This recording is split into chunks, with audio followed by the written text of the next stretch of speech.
So for instance, when somebody comes to our hour-and-a-half meeting, we sit at the table and we eat together. But first we're going to teach manners, because that's an empowering thing. So we're going to teach the manners. Then we're going to give people things to talk about. Because if you walked into our meeting cold, you'd say, oh my gosh, what am I going to talk to these people about? So for instance, if we've got to talk about jobs, well then we're going to give people things to talk about around the table. And we pick a leader at each table. So this is an empowering thing as well. It's teaching leadership skills. It's teaching people how to talk and interact with people that they don't normally know. And how to come up with questions and things that they can talk to people about. This is a social skill that many of the folks that we work with don't have.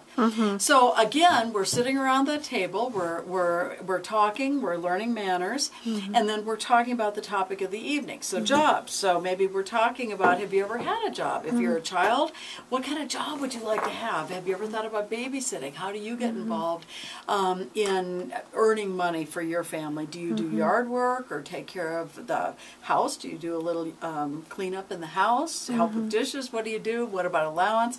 You know, all those kinds of things. And then we have a program for the children, because it's very important that the children feel safe. And then, of course, we bring in speakers, experts on particular topics, because we want to learn from the best. Again, we're trying to empower people, not to tell them they must do something a certain way, but to give them ideas about how they could maybe enhance their life, maybe find new ways of dealing with issues that maybe they weren't too successful with.